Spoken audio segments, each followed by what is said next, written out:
Bem-vindos ao Quick Guide sobre bombas. Neste pequeno guia vou-vos falar sobre os componentes básicos das bombas dos sistemas de água, as nomenclaturas que são utilizadas, a posição e a forma de ligação, o controle e as modificações. Começando pelos componentes básicos. As bombas levam conectores, neste caso uma bomba da Jingwei utilizará dois conectores. Não tenho aqui nenhum reservatório incorporado, não preciso de outro conector para ligar, por exemplo, a um reservatório ou algum outro componente.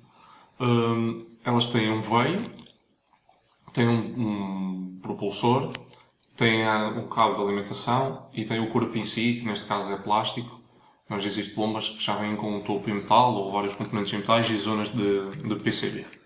Sob a nomenclatura, as bombas são classificadas com uma pressão hidráulica, uma pressão que conseguem vencer, geralmente vem em metros. Por exemplo, no caso desta bomba, vem aqui que a altura máxima é 4 metros, mais ou menos 10%, depende das condições do fluido, do estado do fluido, essas coisas assim, e da própria posição da bomba.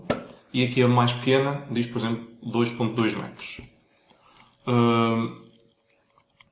A forma com que bombeia, estas bombas geralmente de water cooler são ou axiais ou radiais. Depois posso num próximo artigo vos tentar explicar que tipo de bombas é que são, mas basicamente uma delas bombeia no sentido em que aspira, assim, é axial, e a radial tem como se fosse uma ventoinha, mas como tem uma superfície, ela puxa a água assim e bombeia a água para fora, mas depois com uma canalização própria para sair só num local.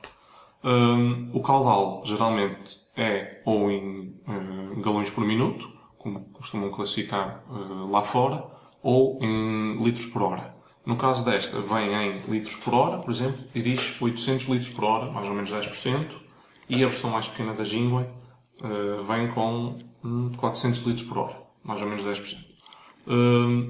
Para drenar as bombas, ou o que é drenar? Drenar é conseguir encher o sistema.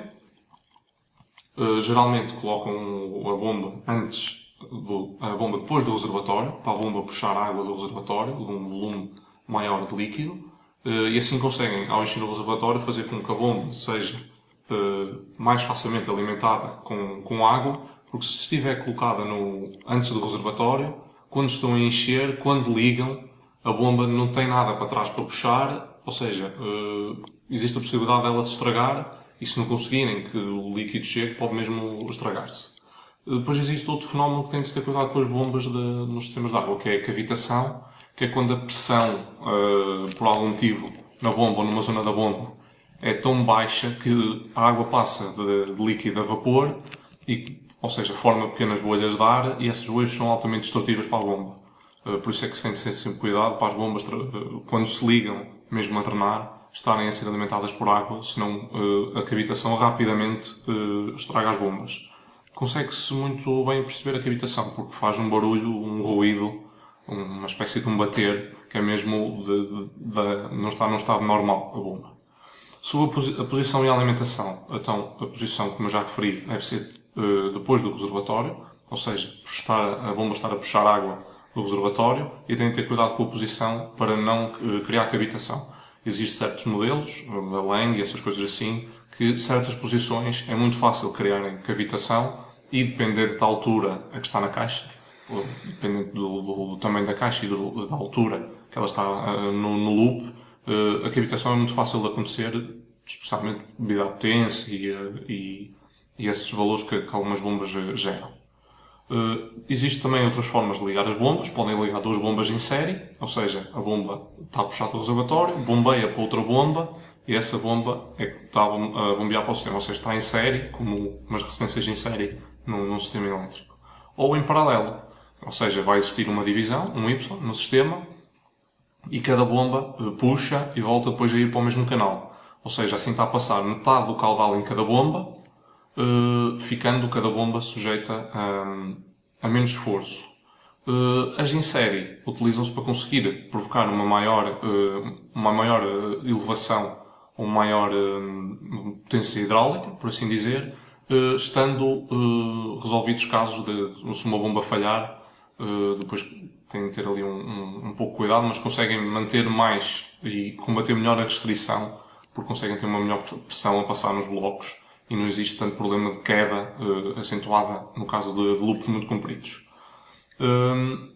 Existem bombas que são acopladas no reservatório, a situação que eu falei no início, em que têm, por exemplo, neste caso não, porque tem aqui o conector, mas existem módulos que prendem aqui um conector, prendem um conector no reservatório, ele acaba por ir buscar aqui, fica já aqui montado e acabam por utilizar, por exemplo, o intake no cimo do reservatório, daqueles em cilindro, por exemplo, e o outtake normal.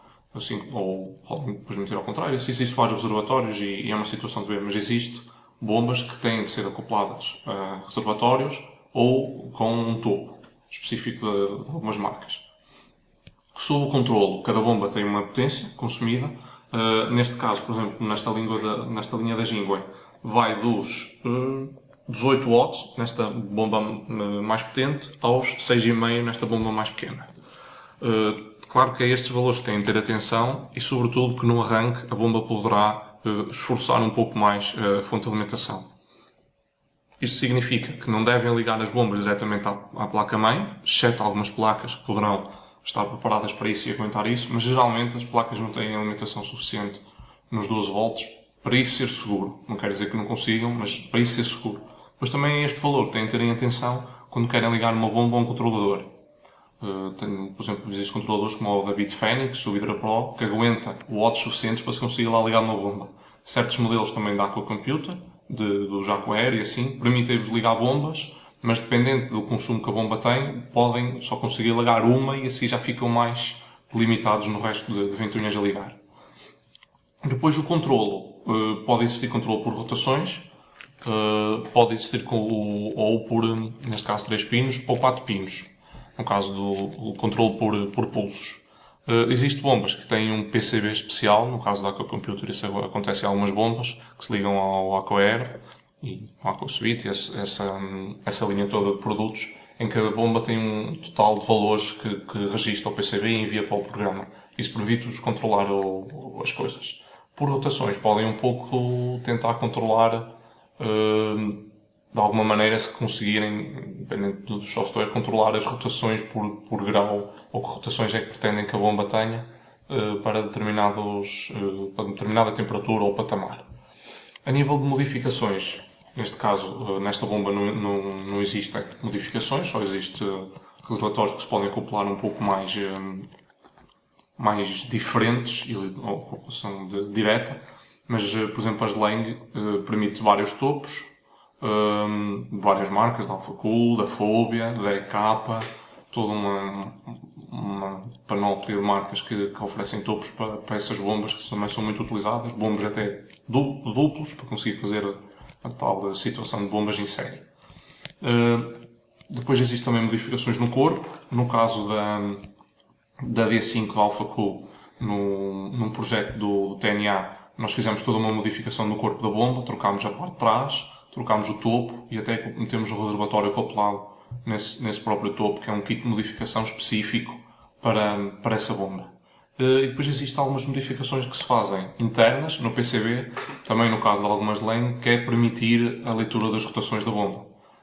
Existem certos modelos e certos PCBs dentro daquela geração que permite esse tipo de modificações. Espero que tenham ficado a perceber um pouco mais sobre as bombas. Obrigado.